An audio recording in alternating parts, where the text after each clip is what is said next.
Here's your Pear Deck link. Go ahead and log on into that. Oh, important announcement. Remember how I said next week, Monday, Tuesday, Friday, I will be out for testing?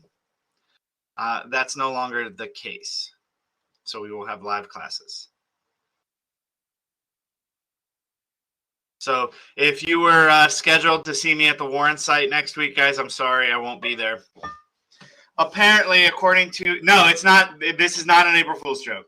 This is not an April Fool's joke. This is 100%. I don't really do April Fool's jokes, mostly because I always forget until like the morning of, and I can never think of a good enough prank. And then like some of those, like, I don't know, I've seen some pretty mean pranks on April Fool's, and it just always kind of soured me.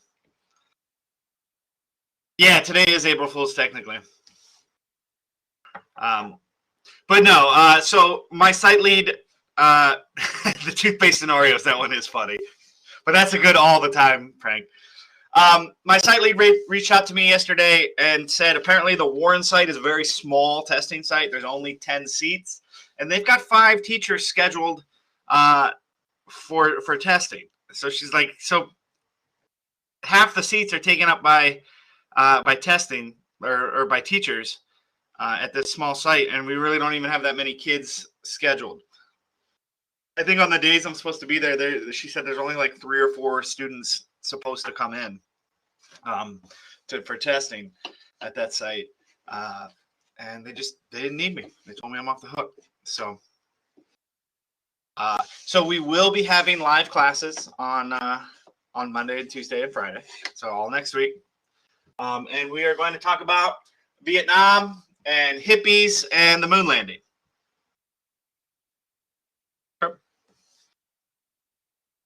Be on the lookout for that. All right, there's a Pear Deck link. Let's rock and roll.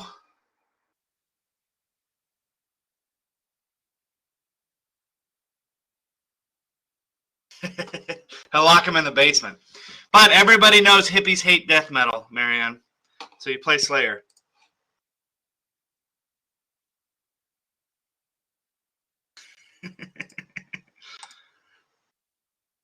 Don't get me going on some South Park. I love South Park. All right, what's filling your bucket today? What's draining it? I haven't seen any of the new season yet, though. I just got Paramount and watched the COVID episodes, and I thought those were hilarious. So I haven't seen any of the most recent season.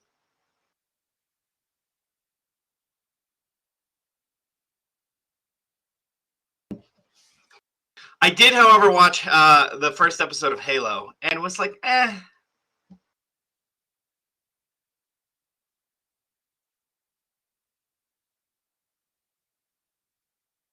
Me and my dad watch it together, Larry. Or we did when I was a kid. My mom hates it, so we would always quote the show around her and just like bust up laughing.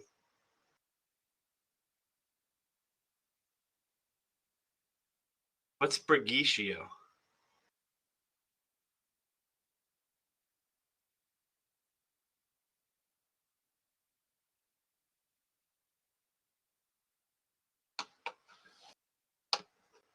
Oh, Bridgeton.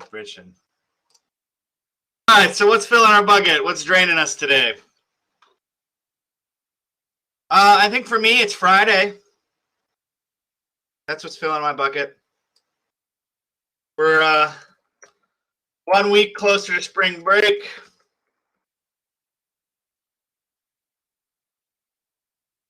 And that's always nice. I don't think I have any plans. I might go help out at the butcher shop. I don't know. I might just chill and play outside if the weather's nice and hang out with my kid and play video games. You know, I haven't decided yet. What's draining me today? Again, just, I guess the poor start to my Friday. I'm somebody that operates like butcher shop. My father-in-law owns a butcher shop in Akron called Pressler Meats. Sometimes I'll wear the sweatshirts and give out free advertising to y'all. So if you're in the Akron area, it's in the Springfield area of Akron. Pressler Meats, check it out. It's a cool old school butcher shop. Tell him Mr. Brinkle sent you. But sometimes I help out there over breaks. Yeah, if you know Akron, it's off of Killian and Pressler Road. Like on the far south. It's really in the suburbs of Akron, but it's Akron.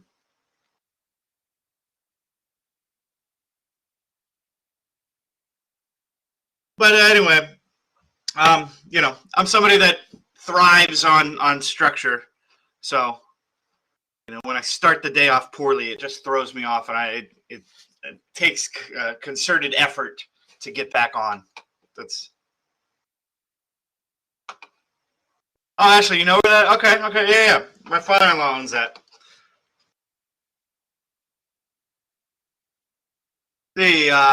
Who's going to Myrtle? Lakota's going to Myrtle Beach. Nice. You know what? I don't think I've ever been to Myrtle Beach. Nothing's draining their bucket today, so that's awesome. Hannah's done with state testing, but you got some homeworks too that's draining you. I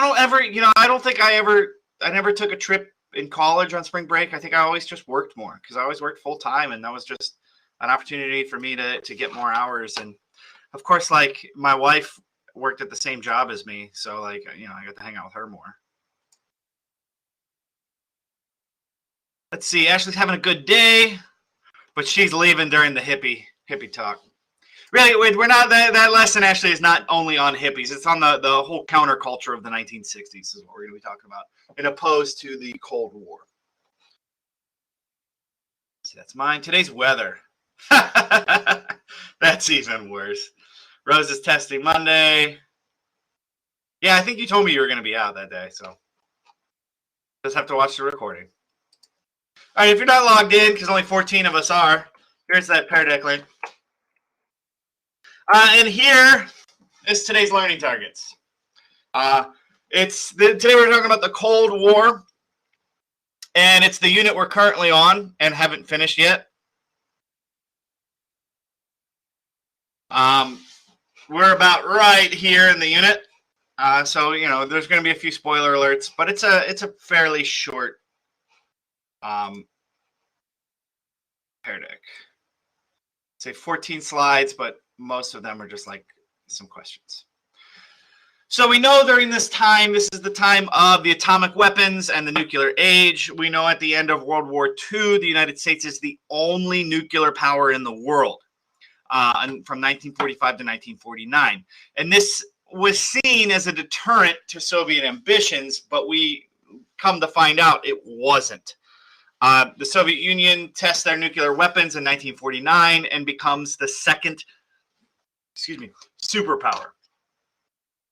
And if you pay attention to what's going on in the Ukraine with the Russian invasion and that, there is a lot of speculation that Russia could possibly use nuclear weapons, but then there's also other speculation based on the condition of their military equipment, that a lot of this stuff is Cold War era and hasn't really been kept up, or it's all old and broke down.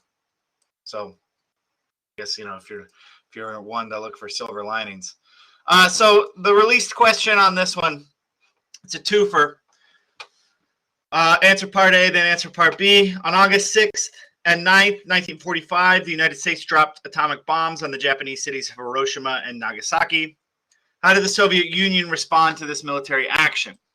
Did they accelerate the pace of its military invasion in Germany?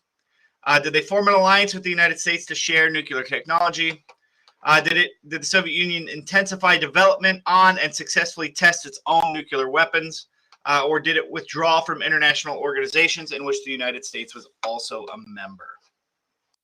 So what did the USSR, Russia, Soviet Union, they're all the same thing. What's up, Josiah? You're good. What did Russia do?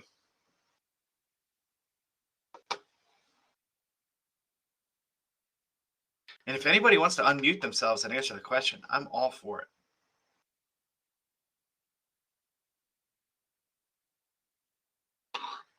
See, we got one answer so far. out of the 17 who have logged in. So that means almost 30 of you are not logged in. There's that Pear Deck link.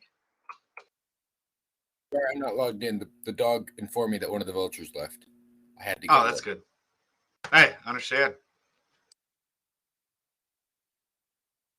Kiyoshi, you only answered half the question. You only answered part B. You forgot part A. All right, Marianne. If you answered C, that's the answer we're looking for part A. We know Russia intensified its drive for developing nuclear weapons. Let's look at B. Why did the Soviet Union respond in the way that you identified in part A? So if after the United States dropped an atom bomb, the Soviet Union intensified its development of nuclear weapons, this question is asking you, why did they react that way? Did they want to quickly end the war to avoid further military casualties? Did they want to retain political and military influence in the post-war world? Did they want nuclear technology to be available as a cheap source of energy? Or do they want to pursue a policy of isolationism following the devastation caused by World War II? What do you think it was?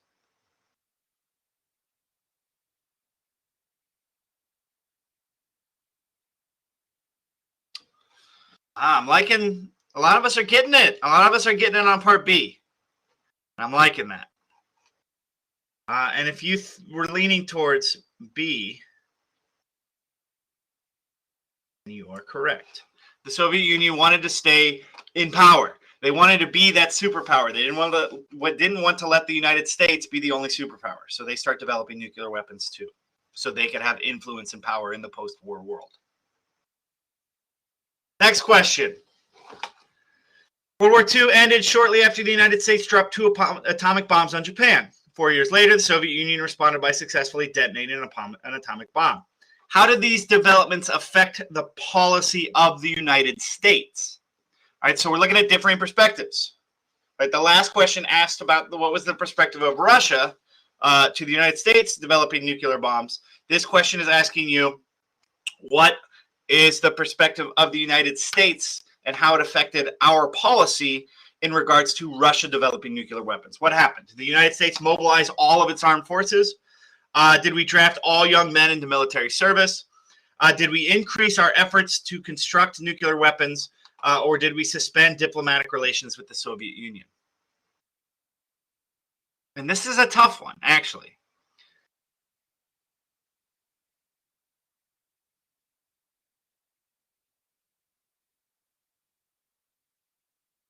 This one, there are 2 answers that I think we could, and you know, if this were like a short answer essay question, you could argue for sure. And this is why I hate these kinds of tests and how they write this, because A, there's more than one possible answer, or B, none of the answers are really correct, and they ask you which one is most correct. And that drives me nuts. All right, so let's eliminate it. Did we mobilize all of our armed forces? Meaning, like, did we get them all ready for war? No, we didn't do that. So we can eliminate that. Did the United States draft all young men into military service? No. Really, in a draft, it's a lottery. So it's a lot. You know, everybody gets assigned a number. And they put it in one of those big bingo things, and they pull out the bingo ball with the number on it. And if your number is on that ball, guess what? You're in the military. They didn't do that. So it's going to leave us between C and D. And at the answer, guys, the answer is C. Okay, we increased our efforts to construct nuclear weapons. We know there's an arms race between Russia and the United States. But we did also, for a time, suspend diplomatic relations with the Soviet Union. That did happen.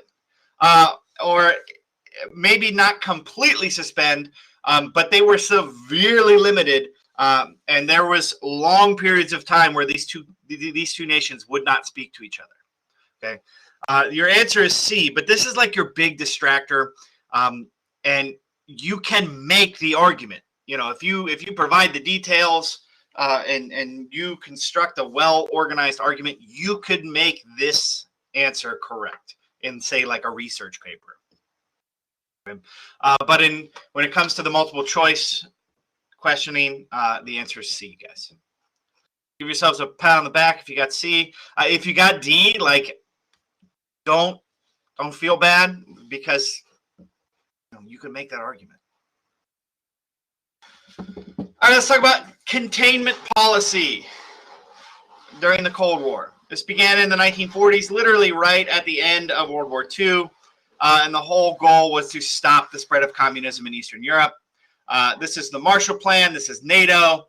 And these were efforts to contain communism. NATO's in the news a lot today with Russia and Ukraine. Basically, all of these countries band together in a military alliance and say, if one is attacked, we're all attacked. It kind of reminds me of the alignments and the alliance treaties from World War I. Because if somebody attacks a NATO country, you're like instant. Like if Russia attacks Poland, who's in NATO, you're instantly in World War III, just because of the way the NATO articles are written. Where if one is attacked, they're all attacked. So everybody gets involved who's in NATO. And these were all the Marshall Plan. This was how to rebuild Europe. This basically we loaned a bunch of money to European countries, especially those whose governments were toppled during World War II, and said like, hey, if you want to rebuild and be a capitalist democratic country, you don't have to pay the loan back. But if you want to become a communist nation, we're not going to help you. And there's some propaganda posters from that time. Josiah, yep, you're on it. As a result of the defeat of Japan in World War II, nationalists and communists were able to resume their struggle for control of China. How did this renewed struggle contribute to the Cold War? Did this struggle stimulate Japan's economic recovery? Did it create tensions between India and Pakistan? Did it encourage European colonialism in Asia? Or did it increase U.S. fears of communist expansion?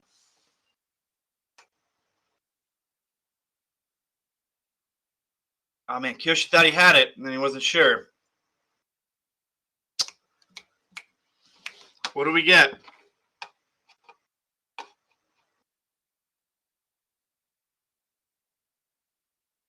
Well, let's start eliminating some. Guys, this does not stimulate Japan's economic recovery. Do you know what stimulates Japan's economic recovery post World War II? The United States.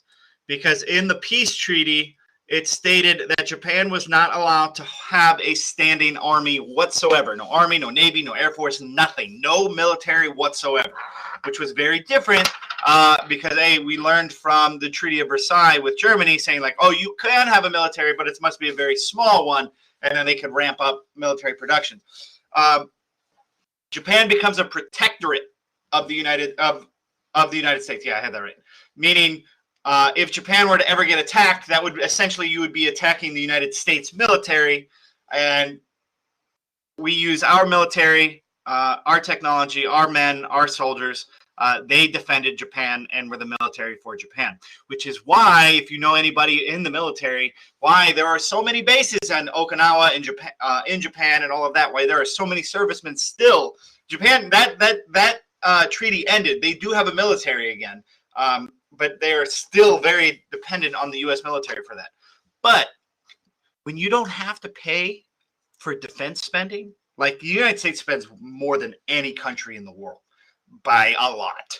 But if you don't have to spend on defense spending and the infrastructure for things like that, you can then take the money your country makes and invest it in other things like automotive technology, industrial technology, science, things like that. And if you've ever wondered why Japan is one of, if not the most technologically advanced country on earth, this is why. This is one of the biggest reasons why. It's not the only reason, but it's one of the biggest reasons why. Because they didn't have to. What's up, Skylar? You got a question? We spend more than the next 8 countries combined. Yeah, and they're all allies. No, Russia's second. Russia's number 2? I thought they were like number 7 or 8. I think they might be third now, but I think China went and spent a bunch more, so did Russia, and that's why we're not bigger than the top 10 anymore. Yeah, it's a lot. We spend a lot, and it's not close. Anyway, this doesn't create tensions between India and Pakistan. The independence movement in India does, and that's a whole other topic. By encouraging European colonialism in Asia, that already happened, and really after World War II, it does get reignited. This encouragement for European colonialism, i.e., France and Great Britain, want to take back the colonies that Japan had taken from them, and those colonies, i.e., Vietnam and Korea, they don't want to be colonized anymore. They want to be independent because they had not been independent for hundreds and hundreds and hundreds of years. But what it is going to do is create fears of communist expansion. And look at that. I made a little upside down American flag. My bad. If you answered D, which most of us did, great job.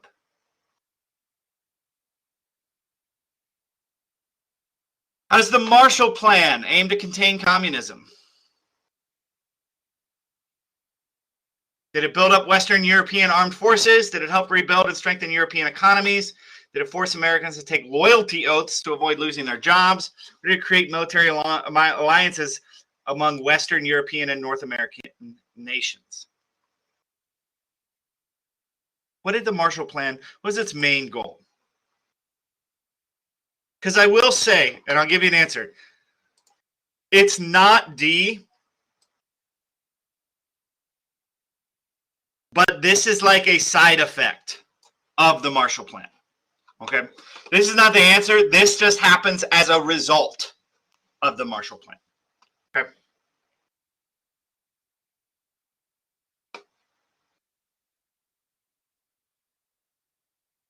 Well, I didn't cross it out. I highlighted it in red, so we could say like it's not.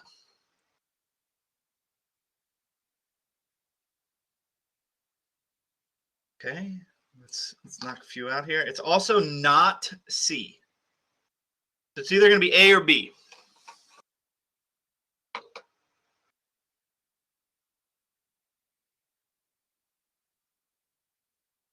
Marianne got it. Lakota got it. Great job, guys. B. The whole point of it was to rebuild and strengthen the European economies. Okay. We're almost out of time, guys. During this time, we also know about the Second Red Scare and McCarthyism. Spread of communism in Europe and Asia sparked a lot of fears in the United States. So we're going to have this Second Red Scare where media, labor unions, universities all become targets of communist subversion. And you're starting to kind of see some of this again now, particularly with the, people don't trust the mainstream media, whether it be Fox News or CNN or MSNBC or OAN, right? Whatever side of the political spectrum you reside on, right? The other side's flagship media, it's all fake news or propaganda or that, right? So we're starting to see that to now, just like we did then. Labor unions have always been a hotbed. Hotbed's not a good term. That makes it. Labor unions have always been had ties to communist movements. There have always been some prominent American communists involved with labor unions, particularly because one of the key tenets of communism is the workers, i.e. the laborers, come together and seize the means of production. So they control the factories, the workers control the factories and things like that. So with a labor union, a group that organizes the laborers together to fight for rights or more pay or better benefits against the owner of said factory or mine, right? That's going to be, they kind of go together in that sense. Whereas like the labor unions here, I guess I'm trying to, and with like here and the communism on the same side, it's just further down the line, right? And again, universities have always been targets of communist subversion because college teaches you to think critically, guys, and to question everything. And sometimes like people go, why are you questioning this? This should not be questioned. You must be a communist. So, and again, you're starting to see that. You see that today still. The HUAC investigations challenge civil liberties. And that guy, Senator McCarthy, played on the fears of charges with communist infiltration in government. Some of which he was kind of right about, but he was mostly wrong. Korea, Vietnam, domestic policy. We know the space race. We'll talk about that a little bit more next week. Huge rivalry during that time. The arms race, Cuban Missile Crisis between the U.S. and Russia. Korean War, one of those Asia wars, proxy wars, part of the Truman Doctrine. Wherever communism raises its ugly head, the United States is going to be there to fight it. Vietnam War, this is going to be the rise of that counterculture, which we'll also talk about next week, be a dominant issue in the presidential campaigns of Richard Nixon in 1968, 1972. And then, guys, spoiler alert, the Soviet Union collapses in 1991. Okay. It's 11 o'clock. Have a great rest of your day. You do have the Unit 6 review sheet. Again, that's all due on the 25th. So it's all due when we get back from spring break. Okay. And their completion grades.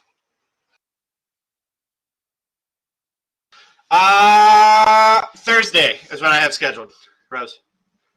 Thursday's hippie day. Maybe we'll listen to some Grateful Dead or something. Do some music. Because music's going to play a big part of this counterculture. So maybe, target sessions at 12:30 and 2:30, guys. Don't forget, if you need help, pop in.